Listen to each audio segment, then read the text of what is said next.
welcome back to my channel.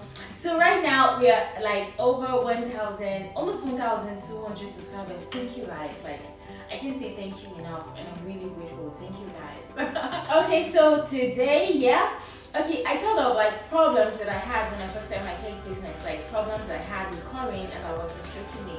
And one of them was why my red velvet cakes were always turning brown, even when I put as much color as I could possibly put, basically. And every time I put it, before I put it in the oven, it will be very red. And then once they come out of the oven, they turn brown. Like, the top is still red sometimes, but the bottom is like completely brown. And my customers are always complaining, I ordered the red velvet cake, I didn't order a chocolate cake. It still tastes the same, but like the color changes when it comes in contact with it. So today I'm going to give you 5 reasons why your red velvet cake turns brown, so you can fix that and have the perfect red velvet cake every time. So if you want to see how that goes, stay tuned and keep watching. Did you like it? Perfectly amazing. So guys, have you ever baked a red velvet cake that was perfectly red when it went into the oven and came out brown when it was fully baked? Yes, it can be really frustrating. When I started my business, this literally almost killed me, and several people kept calling me and complaining, and it was really frustrating. So today I'm going to show you how I do my red velvet cake, that it makes like a perfectly red batter every time before it goes into the oven and comes out perfectly red as well, so that your customers can be satisfied, and if you're eating it yourself, you can be happy. So the first thing is, do not use powdered food coloring. Guys, like, I know it is cheap and it is very accessible, but guys, this will frustrate you. Don't use powdered food coloring. Yes, they are good for marine cookies, and they're also good for macarons and everything, and it will be fine in red. But the thing is, when you're baking with them, they turn brown when they come in contact with heat, so do not do that. Yeah. So the next step is, do not use organic food coloring. It's not the same thing. There's a difference between organic food coloring and natural food coloring.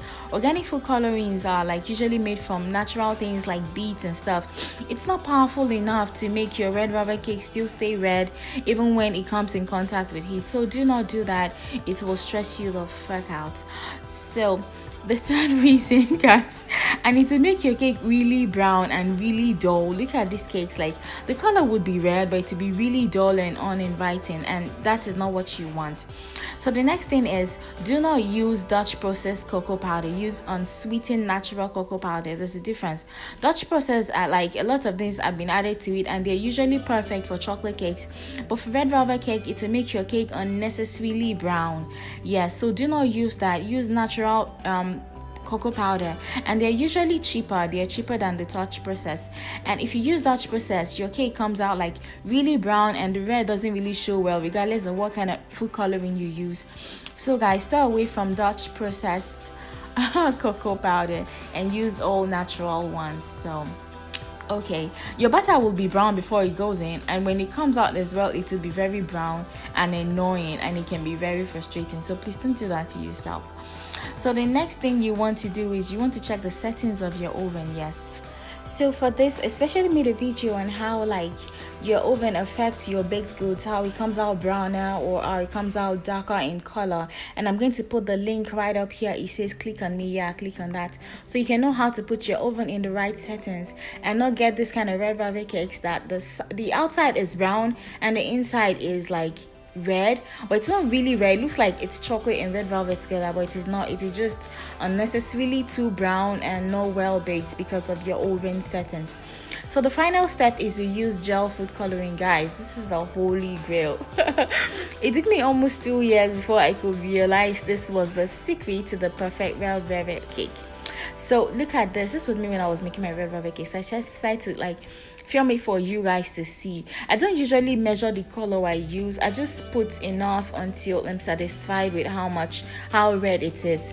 And when you use gel food coloring, it will be red when it goes into the oven, and it still be red when it comes out. Yes, it is a little bit more expensive than the regular coloring, but it will give you the results you're looking for, and it won't make your customers complain all the time. So if you're going to be using this, make sure you use enough. Yes, and you can use any brand whatsoever, whatever brand you want. Yes, any brand, just make sure it is a good jet full coloring. It is more expensive, but it's a payoff at the end, and it won't maybe frustrate you as much. So I hope I answered your questions, and if you have more questions, you can send it to me in the comment section. See you next time, and thank you for watching.